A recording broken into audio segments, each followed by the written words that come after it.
అదే మరి అదే బ్రదర్ చెప్తుంది. నువ్వే పేపరు, నువ్వు సాక్షి. ఆయన ఇటు నుంచి వస్తాడు, నువ్వు ఇటు నుంచి వస్తావు. ఆయన ఈస్ట్ నుంచి వస్తాడు, నువ్వు వెస్ట్ నుంచి వస్తావు. అది ఎవరు నేను ఎండి లేదు దానికి. నేను ఎండినా కాదు, నేను ఎండి. నీది ఆంధ్రజ్యోతి, నీ సొంతం ఏంటి మరి? ఇంకేం అది మీ అందరూ కూడా అందుకే చెప్తాను. నువ్వు ఇటు నుంచి వస్తావు, నువ్వు అటు నుంచి వస్తావు. వాళ్ళు ఎందుకు పెడుతున్నారు అనేది అందుకని అప్రజాస్వామ్యం ఇది పద్ధతి కాదని అని. ఎందుకంటే కొన్ని విలువలు, కొన్ని పద్ధతులు ఉండాలి. ఏం దగ్గరికుంటే ఏం చేసినా పర్వాలేదు. ఏం లేకుండా ఊరికనే అంటే ప్రతి ఒక్కరికి అలసైపోతుంది. ఇది విలువ రోజు రోజుకి పలసన అయిపోతాం, ప్రజల దగ్గర పలసన అయిపోతాం.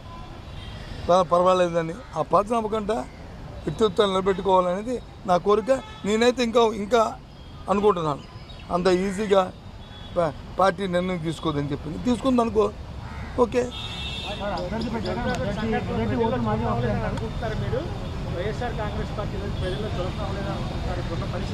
నేను ఎందుకు అనుకుంటాను? ఇది అంటే బాగోదు కానీ మా దొండ సత్యనారాయణ గారు ఎక్కడున్నారో, చనిపోయి ఆత్మ ఎక్కడుందో కానీ ఒకదానికి ముడిపెట్టకండి. ఒకదానికి ముడిపెడితే ఇంకెక్కడికి వెళ్ళిపోతుంది. నేను మాట్లాడడం నేను నా స్థాయిలో నేను మాట్లాడడం బాగోదు, ఎక్కడికో వెళ్ళిపోతుంది. నీకు అర్థం, నువ్వు షర్ట్ వేసుకున్నావు, లోన్ ఏమవుతుందో నాకు తెలియదు అనుకుంటున్నావా? నేను షర్ట్ వేసుకున్నావు, నాకేమవుతుందో తెలియదు అనుకుంటున్నావు. అందుకు ఇవన్నీ అప్రస్తుతం. ఇక్కడ వరకు కన్ఫైన్ అవుదామ్మా, ఈ రాజకీయం వరకు కన్ఫైన్ అవుదాం, మిగతా విషయాలు వద్దు. Okay, bye, see you, good luck. మీరు నాయకులే, నేను ఎవరు కాదండి. ఎలాగైంది నాకు అర్థం అవుతుంది. పుట్టాను, పెరిగాను, ఇక్కడ ఉన్నాను, నా భార్య ఇక్కడ ఉంది, నేను ఇక్కడ ఉన్నాను, నా ఇల్లు ఉంది, నా వాగులు ఉంది, ఆస్తి ఉంది. ఇప్పుడు మరి మిగతా వాళ్ళ సంగతి చూసుకుంటే నేను అసలు ఆడికి వెళ్ళను. నేను ఆడికి వెళ్ళను, నాకు లీస్ట్ బాధరు. కానీ ఎలాగా కంపారిజన్ చేసుకుంటే మిగతా ఆ విషయాన్ని మిగతా వాళ్ళు అడగండి, అప్పుడు నన్ను అడగండి. అట్నుంచండి, అలాగే మా ఏందో అన్నారు సాక్షి కదా, అట్నుంచి సాక్షితో రండి, వెస్ట్తో రండి, ఈస్ట్లో రాకండి. ఓకేనా, bye, see you, good luck. స్థానిక సంస్థల ఎన్నికల ఫలితాలు రిపీట్ అవుతాయి, కూటమి అంటున్నారు సార్. అంటే ఈ ఎన్నికల్లో కూడా వారి మెజార్టీ వస్తున్నాయి. ఎవరన్నారు? నీ పేరు చెప్పు, నాయకులని చెప్పుకోండి. నాయకులని చెప్పారు కదా 14వ తారీఖు నాడు ఆయన్ని అడుగు, లేదా నన్ను అడుగు, దాన్ని చెప్తారు. అది అయిపోయిన వరకు నేను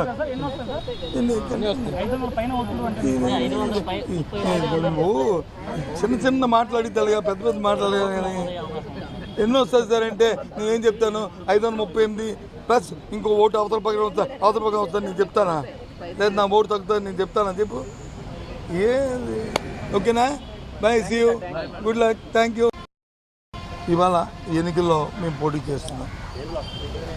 ప్రజాస్వామ్యబద్ధంగా ఈ ఎన్నికల్లో తప్పకుండా మరి గెలుపు జరుగుతుందని ఆశిస్తున్నాం, ఊహిస్తున్నాం, జరగాలని కోరుకుంటున్నాం. దానికి పెద్దలందరూ కూడా సహకరించారు. వాళ్ళందరికీ కూడా పేరున పార్టీ కట్టుకున్న మా అందరం ఒకటే మాటగా ఇవాళ ముందుకెళ్తున్నాం. ఇప్పటికే జిల్లా అంతా పర్యటించాము. అందరి తరగా పద్ధతిని కొడుకొట్టుకుని అందరి తరగా అభిప్రాయాలు తెలుసుకుని మన్నలను పొంది ఇవాళ నామినేషన్ చేస్తాం. ఓకే, ఇంకేముందా చెప్పండి. క్యాంపు రాజకీయాలు అంటే ఒక్క విషయాన్ని మీరు గుర్తుంచుకోవాలి. మీరు అడిగితే చెప్తున్నాను నేను. మీరు అడుగుతున్న ప్రశ్న ఏ పేపర్ ఇది? ఏబిఎన్ ఆంధ్రజ్యోతి అడుగుతున్న ప్రశ్న ఏంటంటే క్యాంప్ రాజకీయాలు అంటారు. నేను చెప్తుంది ఏంటంటే ప్రజాస్వామ్యబద్ధంగా 838 ఉన్నప్పుడు 530 పైసలకే మా పార్టీకి ఉన్నప్పుడు నేను ఇవాళ పేపర్లో చూశాను. ఇవాళ నిన్న ఎవరో ఒక ఇండస్ట్రీస్ వచ్చి పోటీగా పెడతారు అనే విషయాన్ని నేను చూశాను. దేనికోసం పెడుతున్నారు? ఎందుకోసం పెడుతున్నారు? వ్యాపారం కోసమా? రాజకీయం అంటే ఇది వ్యాపారమా? చెప్పండి. ముందు దానికి ప్రశ్న తీసుకోండి. ముందు దయచేసి ఏబిఎన్ ఆంధ్రజ్యోతి మీ పెద్దల్ని మిమ్మల్ని అడుగుతుంది, సోదరుని అడుగుతుంది ఏంటంటే ముందు ఇంత అనైతికంగా అసలు మెజార్టీ లేకపోయినప్పటికీ పేపర్లో చూసి మాట్లాడుతున్నాను వచ్చింది ఎందుకు వచ్చిందని. నేనైతే ఊహించట్లేదు తెలుగుదేశం పార్టీ అంత అమాయకత్వంగా ఈ పోటీలో నిలబడద్దని నేనైతే ఊహించట్లేదు, నేను అనుకోవట్లేదు. పెడితే మాత్రం అది ఒక దుచ్చర్యే, పెడితే మాత్రం దుచ్చర్యే, అది పెడితే మాత్రం ఒక దుచ్చర్యే. అంటే రాజకీయాలు వ్యాపార రీత్యా చూస్తున్నట్టు పరిస్థితి. కాబట్టి ఆ లైన్లో ఆలోచన చేయండి. ఈవెన్ ఇంక విషయాలు ఉంటే రేపు 13వ తారీఖు ఫైనల్ అయిపోయిన తర్వాత అప్పుడు కూర్చొని వాస్తవంగా పారావైజు మనం వచ్చి అన్ని విషయాలు మనం మాట్లాడుకుందాం. ఓకేనా? చెప్పాను కదా, చెప్పాను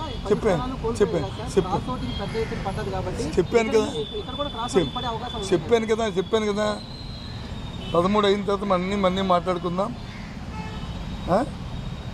మాట్లాడుకుందాం, వాస్తవాలు ఏంటో మాట్లాడుకుందాం. రాజకీయంగా చేస్తున్నామా, రాజకీయాన్ని వ్యాపార రీత్యా చేస్తున్నామా, ప్రజలకు ఏ సందేశం ఇస్తున్నాము, ప్రజాస్వామ్యానికి ఏ సందేశం ఇస్తున్నాము, ఈ ఉత్తరాంధ్ర ప్రజలకి ఏ విధమైన మెసేజ్ మనం పంపిస్తాము రాజకీయ పార్టీలు అనేది 13 తర్వాత మాట్లాడుకుంటాం. ఇవ్వకూడదని నేను అనలేదే, ఇవ్వకూడదు.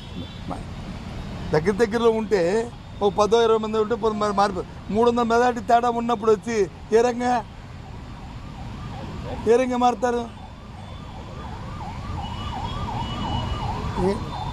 నా ఉద్దేశం అది. ఇప్పుడు నీకేం తెలుసు చెప్పండి, ఏ రంగా మారిపోతే చెప్పండి. ఏమి పోనీ మా పార్టీ మీద, మా క్యాండిడేట్ మీద, లేదా మా పార్టీ ఎన్నికల్లో గెలకని ఇండిపెండెంట్ అయితే వాళ్ళ ఇష్టం. మా వాళ్ళు ఎందుకు, వాళ్ళందరూ చక్కగా ఉన్నారు. నేను అందరి దగ్గర తిరిగాను, అందరి మనసుతో మాట్లాడాను, వ్యక్తిగతంగా మాట్లాడాను.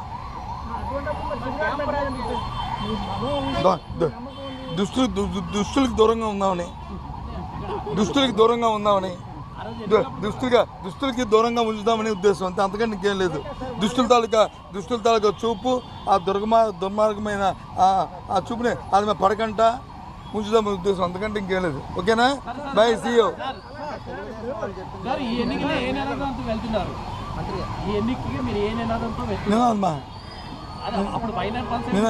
నినాదం ఏంటి? అది ఆ నినాదం. ఇవాళ నినాదం మాకు మెజార్టీ ఉంది, మేము పోటీ చేస్తున్నాం. మేము ప్రజాస్వామ్యంలో ఇది ఒక ప్రక్రియ కాబట్టి ఆ ప్రక్రియ ప్రకారం మేము పోటీ చేస్తున్నాము. దాన్ని ఎవరైనా ఆమోదించవలసిందే, హర్షించవలసిందే. సార్, గతంలో వైసీపీకి 50 ఓట్లు తక్కువ ఉన్నాయని చెప్పి కూటమి చెప్తే హుందాగా పోటీ తక్కువ ఉన్నారు సార్. కానీ ఇప్పుడు 400 సుమారు. అదే మరి, అదే ప్రధాని చెప్తుంది. నువ్వే పేపరు, నువ్వు సాక్షి. ఆయన ఇటు నుంచి వస్తాడు, నువ్వు ఇటు నుంచి వస్తావు. ఆయన ఈస్ట్ నుంచి వస్తాడు, నువ్వు వెస్ట్ నుంచి వస్తావు. అది ఎవరు? నేను ఎండీ లేదు దానికి, నేను ఎండీనా?